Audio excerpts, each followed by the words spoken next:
Even with all the diversity of form factors in micromobility, there's still room for innovation to make an even more useful vehicle.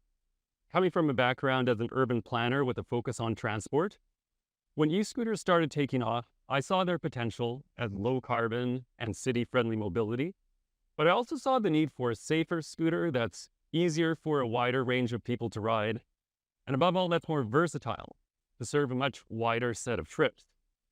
And that's what drove me to develop not just a new vehicle, but really a new form factor I call the utility scooter. Scootility will start with B2B sales. You've got corporate and institutional fleet, like maintenance staff at large campuses, paramedics in urban centers, security staff on patrols, utility service technicians, staff at warehouses, at film studio complexes, and there's urban delivery. We're especially focusing on making the most useful vehicle possible for people delivering meals, groceries, and small parcels. Now, large cargo cycles are well suited for bulky, heavy loads, but their sheer size means they're not ideal when you need to maneuver through congested streets and quickly find parking. Plus, they tend to be expensive. Bikes with cargo racks over the wheels are more compact, but they have limited cargo capacity and a high center of mass, so they're less stable. Mopeds with cargo boxes on the back can have higher top speeds, but they've got limited cargo capacity. And of course, we all see delivery riders on e-bikes or typical e-scooters schlepping delivery backpacks. But again, you've got limited cargo capacity, plus it's not ergonomic. Delivery riders deserve better than that.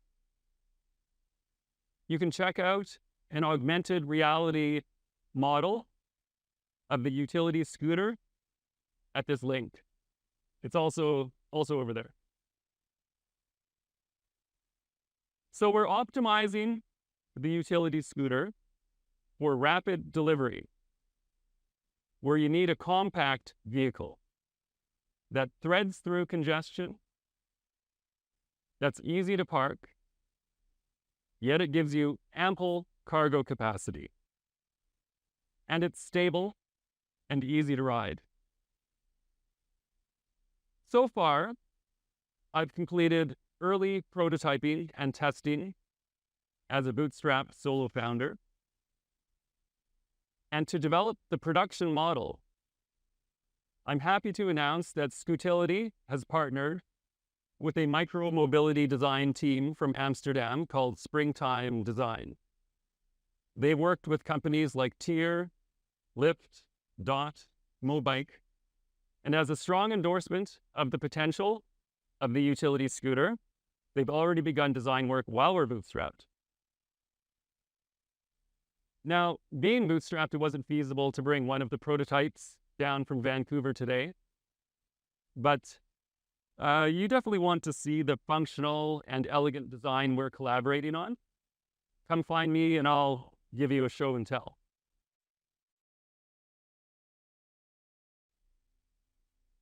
Now, bootstraps won't lift this any further, so if you're a seed stage investor who can see the potential, let's start a conversation about how we can bring the utility scooter to market.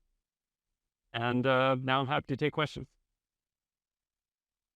Sorry, can you just give us a bit more of an idea of where you're actually at? So Springtime, I think, is a brilliant design studio. They've got probably the most amount of experience in this industry. So I think that's awesome that you've got that collaboration. But can you just share a bit more about where we're at? So you've got a concept.